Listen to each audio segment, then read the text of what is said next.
This stock down on the year now, cracked at 19% after their earnings last month. But George, I looked at that earnings report. It didn't look that bad. It seemed like guidance was a little bit lighter than the street expected.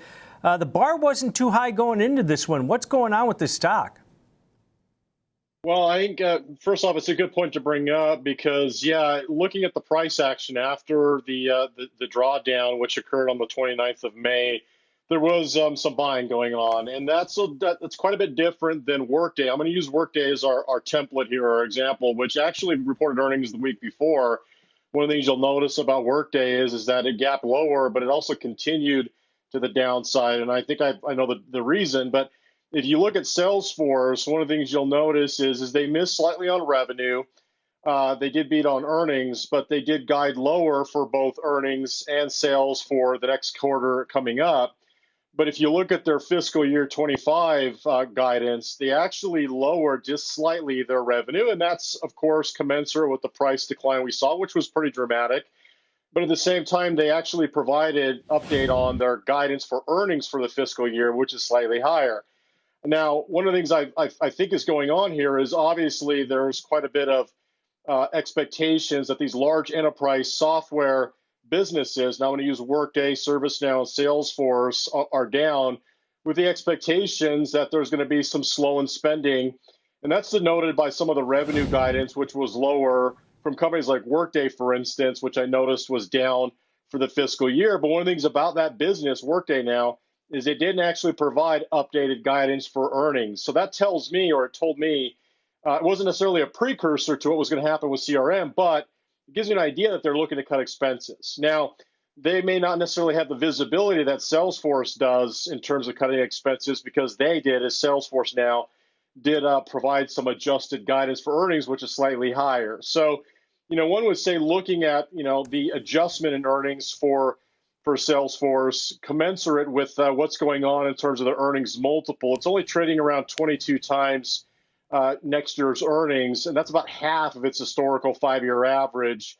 But the growth rate is also cut in half, both for sales and earnings. But nonetheless, the earnings estimates for Salesforce are still slightly higher by about 300 basis points than sales going forward. So it's making an attempt here as a business to recapture some of that lost movement to the downside, but it's still trading below its respective 10-day moving average, even its 200-day moving average. George, I'll be real quick. This stock got caught up in all the optimism about AI. They came out, guided a little softer than people expected. AI is going to take longer to monetize than they thought. George, should we take AI out of this and just put in streaming and look at the price action of all these streamers and how they went up with euphoria and came down as reality set in? Is that what we're starting to see play out in AI? Well, I think, yeah. I mean, obviously, Salesforce, and in fact, when you look at Salesforce, they've integrated artificial intelligence before, May of last year when it became a trending topic.